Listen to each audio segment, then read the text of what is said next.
بسم اللہ الرحمن الرحیم۔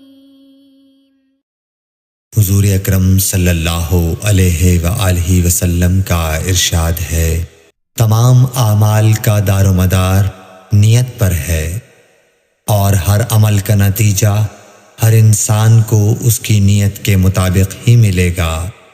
پس جس کی ہجرت دولت دنیا حاصل کرنے کے لیے ہو یا کسی عورت سے شادی کی غرض سے ہو، پس اس کی ہجرت انہی چیزوں کے لیے ہوگی جن کے حاصل کرنے کی نیت سے اس نے ہجرت کی۔ صحیح بخاری حدیث نمبر 1۔ حضور اکرم صلی اللہ علیہ وآلہ وسلم نے فرمایا کہ وحی نازل ہوتے وقت کبھی مجھ کو گھنٹی کی سی آواز محسوس ہوتی ہے، اور وحی کی یہ کیفیت مجھ پر بہت شاق گزرتی ہے۔ جب یہ کیفیت ختم ہوتی ہے تو میرے دل و دماغ پر اس فرشتے کے ذریعے نازل شدہ وحی محفوظ ہو جاتی ہے، اور کسی وقت ایسا ہوتا ہے کہ فرشتہ بشکل انسان میرے پاس آتا ہے اور مجھ سے کلام کرتا ہے، پس میں اس کا کہا ہوا یاد رکھ لیتا ہوں۔ صحیح بخاری حدیث نمبر 2۔ حضرت صلی اللہ علیہ وآلہ وسلم پر وحی کا ابتدائی دور اچھے سچے پاکیزہ خوابوں سے شروع ہوا۔ آپ خواب میں جو کچھ دیکھتے وہ صبح کی روشنی کی طرح صحیح اور سچا ثابت ہوتا۔ پھر من جانب قدرت آپ تنہائی پسند ہو گئے، اور آپ نے غار حرا میں خلوت نشینی اختیار فرمائی، اور کئی دن اور رات وہاں مسلسل عبادت اور یاد الہی و ذکر میں مشغول رہنے لگے۔ جب تک گھر آنے کو دل نہ چاہتا توشہ ہمراہ لیے ہوئے وہاں رہتے۔ توشہ ختم ہونے پر ہی اہلیہ محترمہ حضرت خدیجہ رضی اللہ تعالی عنہا کے پاس تشریف لاتے، اور کچھ توشہ ہمراہ لے کر پھر وہاں جا کر خلوت گزین ہو جاتے۔ یہی طریقہ جاری رہا یہاں تک کہ آپ پر حق منکشف ہو گیا، اور آپ غار حرا ہی میں قیام پذیر تھے کہ اچانک حضرت جبرائیل علیہ السلام آپ کے پاس حاضر ہوئے اور کہنے لگے کہ اے محمد پڑھو۔ آپ فرماتے ہیں کہ میں نے کہا کہ میں پڑھنا نہیں جانتا۔ آپ صلی اللہ علیہ وسلم فرماتے ہیں کہ فرشتے نے مجھے پکڑ کر اتنے زور سے بھینچا کہ میری طاقت جواب دے گئی۔ پھر مجھے چھوڑ کر کہا پڑھو۔ میں نے پھر وہی جواب دیا کہ میں پڑھا ہوا نہیں ہوں۔ اس فرشتے نے مجھ کو نہایت ہی زور سے بھینچا کہ مجھ کو سخت تکلیف محسوس ہوئی۔ پھر اس نے کہا کہ پڑھ۔ میں نے کہا میں پڑھا ہوا نہیں ہوں۔ فرشتے نے تیسری بار مجھ کو پکڑا اور تیسری مرتبہ پھر مجھ کو بھینچا، پھر مجھے چھوڑ دیا اور کہنے لگا کہ پڑھو اپنے رب کے نام کی مدد سے جس نے پیدا کیا اور انسان کو خون کی پھٹکی سے بنایا۔ پڑھو اور آپ کا رب بہت ہی مہربانیاں کرنے والا ہے۔ پس یہی آیتیں آپ حضرت جبرائیل علیہ السلام سے سن کر اس حال میں غار حرا سے واپس ہوئے کہ آپ کا دل اس انوکھے واقعے سے کانپ رہا تھا۔ آپ حضرت خدیجہ کے ہاں تشریف لائے اور فرمایا کہ مجھے کمبل اوڑھا دو، مجھے کمبل اوڑھا دو۔ لوگوں نے آپ کو کمبل اوڑھا دیا۔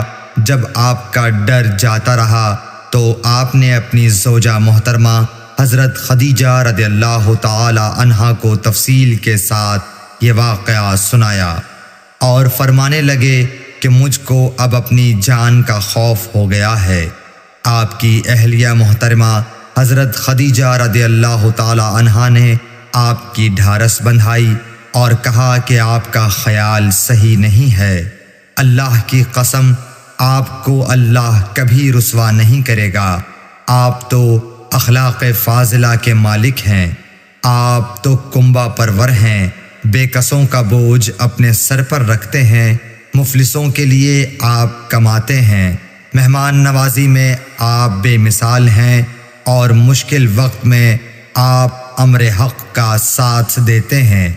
ایسے اوصاف حسنہ والا انسان یوں بے وقت ذلت و خواری کی موت نہیں پا سکتا۔ پھر مزید تسلی کے لیے حضرت خدیجہ رضی اللہ تعالی عنہا آپ کو ورقہ بن نوفل کے پاس لے گئیں، جو ان کے چچا زاد بھائی تھے اور زمانہ جاہلیت میں نصرانی مذہب اختیار کر چکے تھے اور عبرانی زبان کے کاتب تھے۔ چنانچہ انجیل کو بھی حسب منشائے خداوندی عبرانی زبان میں لکھا کرتے تھے۔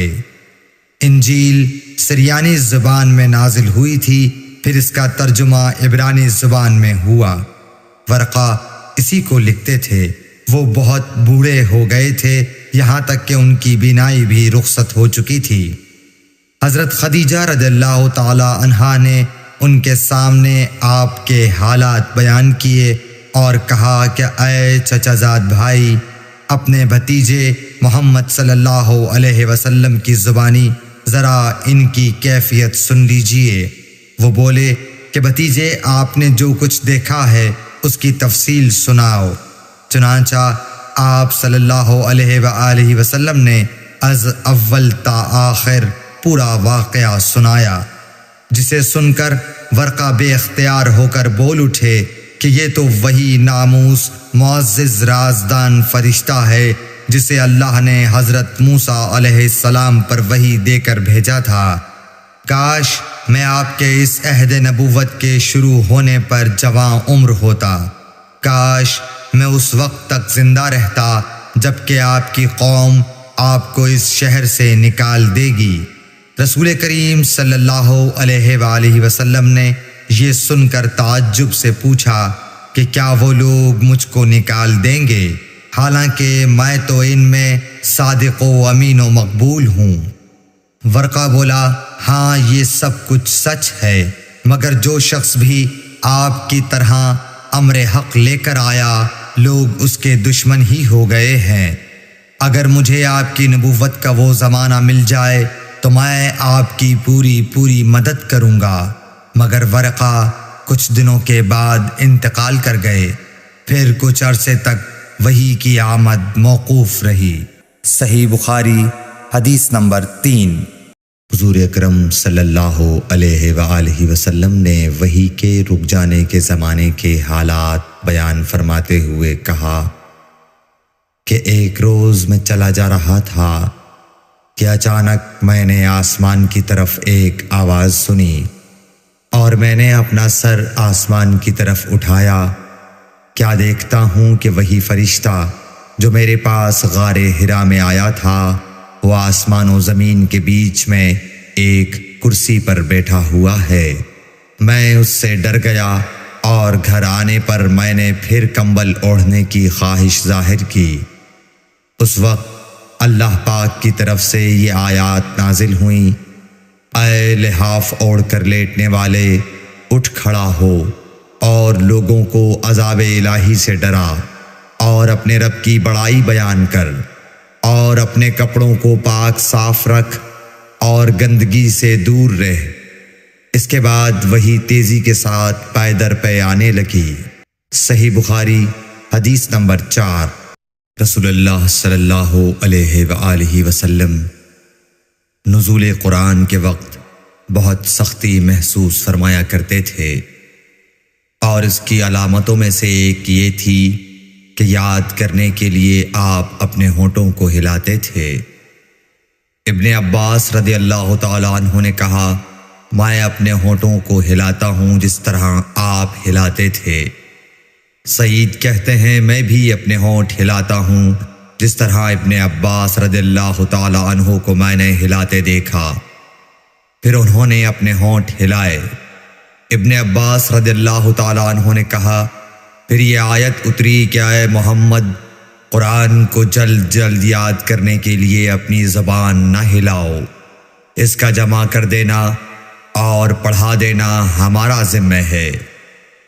حضرت ابن عباس رضی اللہ تعالی عنہ کہتے ہیں، یعنی قرآن آپ صلی اللہ علیہ وآلہ وسلم کے دل میں جما دینا اور پڑھا دینا ہمارے ذمے ہے۔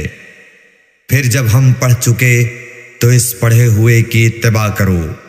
ابن عباس رضی اللہ تعالی عنہ فرماتے ہیں، اس کا مطلب یہ ہے آپ اس کو خاموشی کے ساتھ سنتے رہو، اس کے بعد مطلب سمجھا دینا ہمارے ذمے ہے۔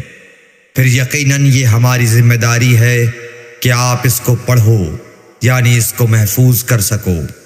چنانچہ اس کے بعد جب آپ کے پاس حضرت جبرائیل علیہ السلام وحی لے کر آتے تو آپ توجہ سے سنتے، جب وہ چلے جاتے تو رسول اللہ صلی اللہ علیہ وسلم اس وحی کو اس طرح پڑھتے جس طرح حضرت جبرائیل علیہ السلام نے اسے پڑھا تھا۔ صحیح بخاری حدیث نمبر 5۔ رسول اللہ صلی اللہ علیہ وآلہ وسلم سب لوگوں سے زیادہ جواد سخی تھے، اور رمضان میں دوسرے اوقات کے مقابلے میں جب جبرائیل علیہ السلام آپ صلی اللہ علیہ وآلہ وسلم سے ملتے بہت ہی زیادہ جود و کرم فرماتے۔ جبرائیل علیہ السلام رمضان کی ہر رات میں آپ صلی اللہ علیہ وآلہ وسلم سے ملاقات کرتے اور آپ کے ساتھ قرآن کا دورہ کرتے۔ غرض حضرت صلی اللہ علیہ وآلہ وسلم لوگوں کو بھلائی پہنچانے میں بارش لانے والی ہوا سے بھی زیادہ جود و کرم فرمایا کرتے تھے۔ صحیح بخاری حدیث نمبر 6۔ ہرقل شاہ روم نے قریش کے قافلے میں ایک آدمی بلانے کو بھیجا، اور اس وقت یہ لوگ تجارت کے لیے ملک شام گئے ہوئے تھے، اور یہ وہ زمانہ تھا جب رسول اللہ صلی اللہ علیہ وسلم نے قریش اور ابو سفیان سے ایک وقتی عہد کیا ہوا تھا۔ جب ابو سفیان اور دوسرے لوگ ہرقل کے پاس ایلیا پہنچے جہاں ہرقل نے دربار طلب کیا تھا، اس کے گرد روم کے بڑے بڑے لوگ، علماء، وزراء و امراء بیٹھے ہوئے تھے۔ ہرقل نے ان کو اور اپنے ترجمان کو بلوایا، پھر ان سے پوچھا کہ تم میں سے کون شخص مدعی رسالت کا زیادہ قریبی عزیز ہے؟ ابو سفیان کہتے ہیں کہ میں بول اٹھا کہ میں اس کا سب سے زیادہ قریبی رشتہ دار ہوں۔ یہ سن کر ہرقل نے حکم دیا کہ اس ابو سفیان کو میرے قریب لا کر بٹھاؤ اور اس کے ساتھیوں کو اس کی پیٹھ کے پیچھے بٹھا دو۔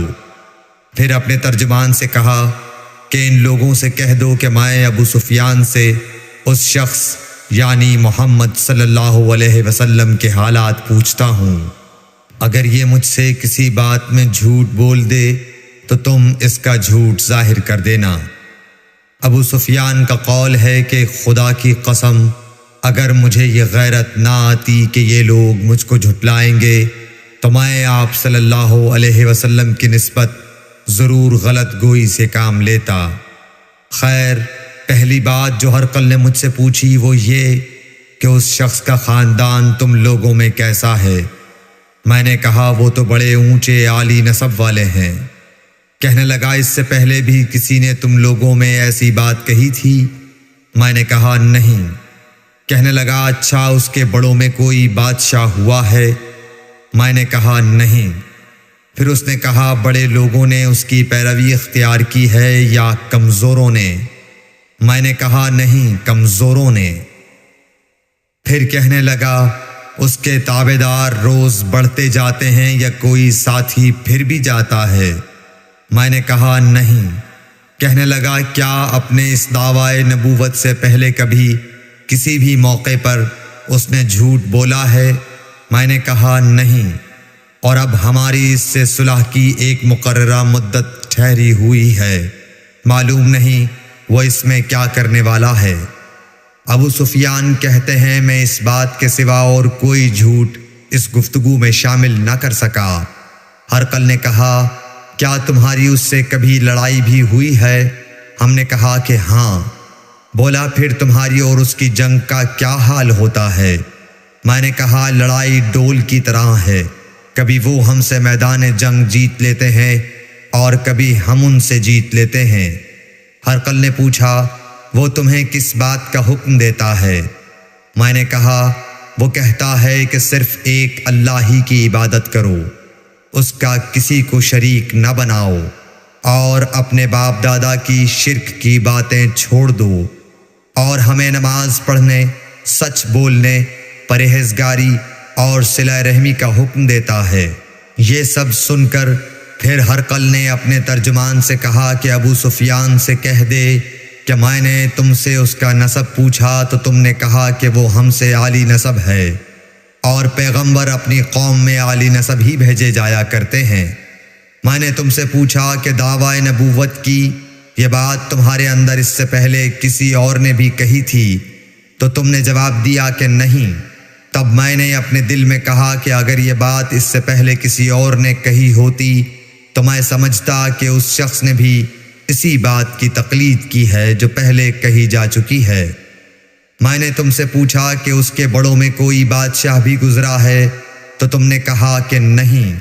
تو میں نے دل میں کہا کہ ان کے بزرگوں میں سے کوئی بادشاہ ہوا ہوگا تو کہہ دوں گا کہ وہ شخص اس بہانے اپنے آباء و اجداد کی بادشاہت اور ان کا ملک دوبارہ حاصل کرنا چاہتا ہے۔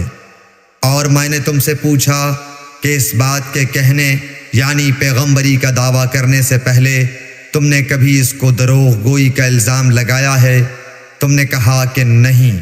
تو میں نے سمجھ لیا کہ جو شخص آدمیوں کے ساتھ دروغ گوئی سے بچے وہ اللہ کے بارے میں کیسے جھوٹی بات کہہ سکتا ہے۔ اور میں نے تم سے پوچھا کہ بڑے لوگ اس کے پیرو ہوتے ہیں یا کمزور آدمی؟ تم نے کہا کمزوروں نے اس کی اتباع کی ہے۔ تو دراصل یہی لوگ پیغمبروں کے متبعین ہوتے ہیں۔ اور میں نے تم سے پوچھا کہ اس کے ساتھی بڑھ رہے ہیں یا کم ہو رہے ہیں؟ تم نے کہا کہ وہ بڑھ رہے ہیں، اور ایمان کی کیفیت یہی ہوتی ہے حتیٰ کہ وہ کامل ہو جاتا ہے۔ اور میں نے تم سے پوچھا کہ آیا کوئی شخص اس کے دین سے ناخوش ہو کر مرتد بھی ہو جاتا ہے؟ تم نے کہا نہیں۔ تو ایمان کی خاصیت بھی یہی ہے، جن کے دلوں میں اس کی مسرت رچ بس جائے وہ اس سے لوٹا نہیں کرتے۔ اور میں نے تم سے پوچھا کہ آیا وہ کبھی عہد شکنی کرتے ہیں؟ تم نے کہا نہیں۔ پیغمبروں کا یہی حال ہوتا ہے، وہ عہد کی خلاف ورزی نہیں کرتے۔ اور میں نے تم سے کہا کہ وہ تم سے کس چیز کے لیے کہتے ہیں؟ تم نے کہا کہ وہ ہمیں حکم دیتے ہیں کہ اللہ کی عبادت کرو، اس کے ساتھ کسی کو شریک نہ ٹھہراؤ، اور تمہیں بتوں کی پرستش سے روکتے ہیں، سچ بولنے اور پرہیزگاری کا حکم دیتے ہیں۔ لہٰذا اگر یہ باتیں جو تم کہہ رہے ہو سچ ہیں تو ان قریب وہ اس جگہ کا مالک ہو جائے گا کہ جہاں میرے یہ دونوں پاؤں ہیں۔ مجھے معلوم تھا کہ وہ پیغمبر آنے والا ہے، مگر مجھے یہ معلوم نہیں تھا کہ وہ تمہارے اندر ہوگا۔ اگر میں جانتا کہ اس تک پہنچ سکوں گا تو اس سے ملنے کے لیے ہر تکلیف گوارا کرتا۔ اگر میں اس کے پاس ہوتا تو اس کے پاؤں دھوتا۔ ہرقل نے رسول اللہ صلی اللہ علیہ وسلم کا وہ خط منگایا جو آپ نے وحیہ کلبی رضی اللہ تعالیٰ عنہ کے ذریعے حاکم بصرہ کے پاس بھیجا تھا، اور اس نے وہ ہرقل کے پاس بھیج دیا تھا۔ پھر اس کو پڑھا تو اس میں لکھا تھا، اللہ کے نام کے ساتھ جو نہایت مہربان اور رحم والا ہے۔ اللہ کے بندے اور اس کے پیغمبر محمد صلی اللہ علیہ وسلم کی طرف سے یہ خط ہے شاہ روم کے لیے۔ اس شخص پر سلام ہو جو ہدایت کی پیروی کرے۔ اس کے بعد میں آپ کے سامنے دعوت اسلام پیش کرتا ہوں۔ اگر آپ اسلام لے آئیں گے تو دین و دنیا میں سلامتی نصیب ہوگی، اللہ آپ کو دوہرا ثواب دے گا، اور اگر آپ میری دعوت سے روگردانی کریں گے تو آپ کی رعایا کا گناہ بھی آپ ہی پر ہوگا۔ اور اے اہل کتاب، ایک ایسی بات پر آ جاؤ جو ہمارے اور تمہارے درمیان یکساں ہے، وہ یہ کہ ہم اللہ کے سوا کسی کی عبادت نہ کریں اور کسی کو اس کا شریک نہ ٹھہرائیں، اور نہ ہم میں سے کوئی کسی کو خدا کے سوا اپنا رب بنائے۔ پھر اگر وہ اہل کتاب اس کتاب سے منہ پھیر لیں تو مسلمانوں تم ان سے کہہ دو کہ تم مانو یا نہ مانو، ہم ایک خدا کے اطاعت گزار ہیں۔ ابو سفیان کہتے ہیں جب ہرقل نے جو کچھ کہنا تھا کہہ دیا اور خط پڑھ کر فارغ ہوا تو اس کے ارد گرد بہت شور و غوغا ہوا، بہت سی آوازیں اٹھیں اور ہمیں باہر نکال دیا گیا۔ تب میں نے اپنے ساتھیوں سے کہا کہ ابو کبشہ کے بیٹے حضرت صلی اللہ علیہ وسلم کا معاملہ تو بہت بڑھ گیا، دیکھو تو اس سے بنی اصفر روم کا بادشاہ بھی ڈرتا ہے۔ مجھے اس وقت سے اس بات کا یقین ہو گیا کہ حضور صلی اللہ علیہ وسلم ان قریب غالب ہو کر رہیں گے، حتیٰ کہ اللہ نے مجھے مسلمان کر دیا۔ راوی کا بیان ہے کہ ابن ناطور ایلیا کا حاکم ہرقل کا مصاحب اور شام کے نصارہ کا لاٹ پادری بیان کرتا تھا کہ ہرقل جب ایلیا آیا ایک دن صبح کو پریشان اٹھا تو اس کے درباریوں نے دریافت کیا کہ آج ہم آپ کی حالت بدلی ہوئی پاتے ہیں، کیا وجہ ہے؟ ابن ناطور کا بیان ہے کہ ہرقل نجومی تھا، علم نجوم میں وہ پوری مہارت رکھتا تھا۔ اس نے اپنے ہم نشینوں کو بتایا کہ میں نے آج رات ستاروں پر نظر ڈالی تو دیکھا کہ ختنہ کرنے والوں کا بادشاہ ہمارے ملک پر غالب آ گیا ہے۔ بھلا اس زمانے میں کون لوگ ختنہ کرتے ہیں؟ انہوں نے کہا کہ یہود کے سوا کوئی ختنہ نہیں کرتا، سو ان کی وجہ سے پریشان نہ ہوں۔ سلطنت کے تمام شہروں میں یہ حکم لکھ بھیجیے کہ وہاں جتنے یہودی ہوں سب قتل کر دیے جائیں۔ وہ لوگ انہی باتوں میں مشغول تھے کہ ہرقل کے پاس ایک آدمی لایا گیا جسے شاہ غسان نے بھیجا تھا۔ اس نے رسول اللہ صلی اللہ علیہ وسلم کے حالات بیان کیے۔ جب ہرقل نے سارے حالات سن لیے تو کہا کہ جا کر دیکھو وہ ختنہ کیے ہوئے ہے یا نہیں۔ انہوں نے اسے دیکھا تو بتلایا کہ وہ ختنہ کیا ہوا ہے۔ ہرقل نے جب اس شخص سے عرب کے بارے میں پوچھا تو اس نے بتلایا کہ وہ ختنہ کرتے ہیں۔ تب ہرقل نے کہا کہ یہی محمد صلی اللہ علیہ وسلم اس امت کے بادشاہ ہیں جو پیدا ہو چکے ہیں۔